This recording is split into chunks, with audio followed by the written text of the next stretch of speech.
राधे राधे। कुंज विहारी श्री हरदास। आज हम सभी ज्येष्ठ मास के कृष्ण पक्ष की एकादशी, जिसका नाम अपरा एकादशी है, इसकी पावन कथा का श्रवण करेंगे। आप सब अपना ध्यान बांके बिहारी जी महाराज के युगल श्री चरणों में केंद्रित करें और कथा का आनंद लें। नमः कुंज विहारिण्यै, नमः कुंज विहारिणे, स्वामी श्री हरिदासाय गुरुनाम गुरुवे नमः।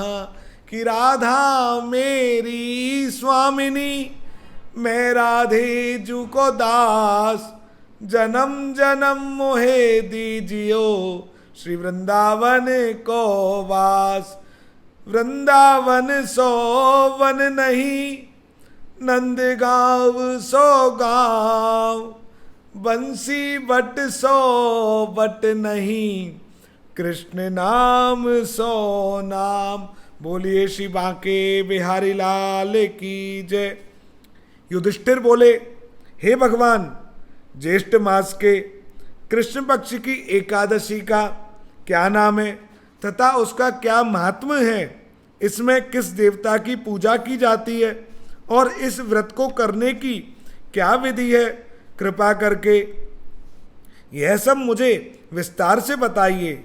श्री कृष्ण भगवान बोले, ज्येष्ठ मास के कृष्ण पक्ष की एकादशी का नाम अपरा है, क्योंकि यह अपार धन और पुण्यों को देने वाली तथा सभी पापों को नष्ट करने वाली है।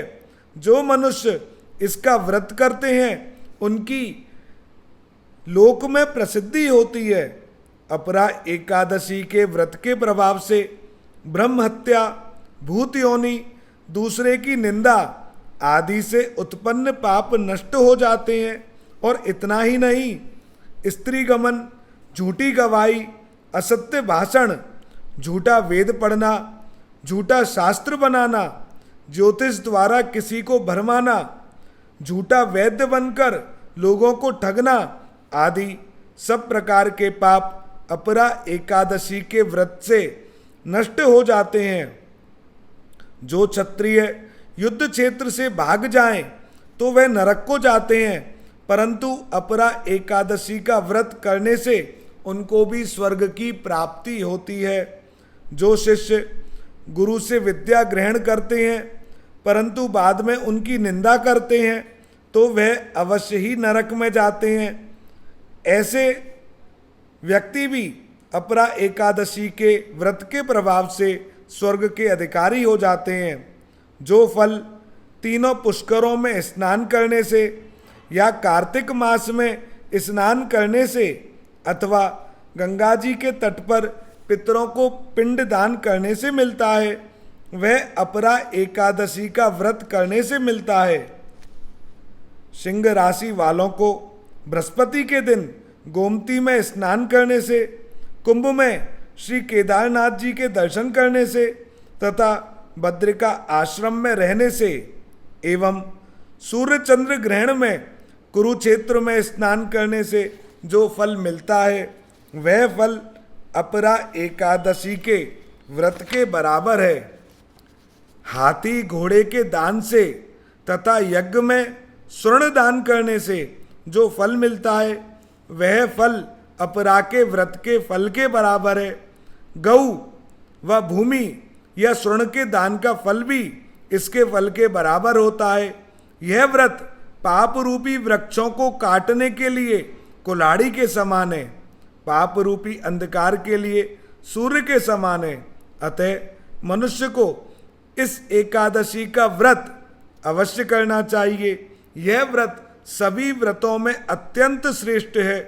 अपरा एकादशी के दिन भक्ति पूर्वक विष्णु भगवान का पूजन करना चाहिए, जिससे अंत में विष्णु पद की प्राप्ति होती है। हे राजन, मैंने यह अपरा एकादशी की कथा लोक हित के लिए कही है। इसके पढ़ने व सुनने मात्र से समस्त पाप नष्ट हो जाते हैं। कथासार, अपरा का अर्थ है अपार या अतिरिक्त। जो मनुष्य अपरा एकादशी का व्रत करते हैं उन्हें भगवान श्री विष्णु की अतिरिक्त भक्ति प्राप्त होती है, भक्ति और श्रद्धा में वृद्धि होती है। तो श्री बांके बिहारी जी महाराज के श्री चरणों में भी हमारी यही प्रार्थना है कि हमारी अपार श्रद्धा सदैव उनके श्री चरणों में बनी रहे, हम उनसे अपार प्रेम करते रहें और उनकी अपार अनुकंपा हम पर सदैव बरसती रहे। यही प्रार्थना बांके बिहारी जी महाराज के श्री चरणों में इस अपार एकादशी के उपलक्ष्य में मैं आप सभी के लिए करता हूँ। श्री कुंज बिहारी श्री हरदास, जय जय श्री राधे।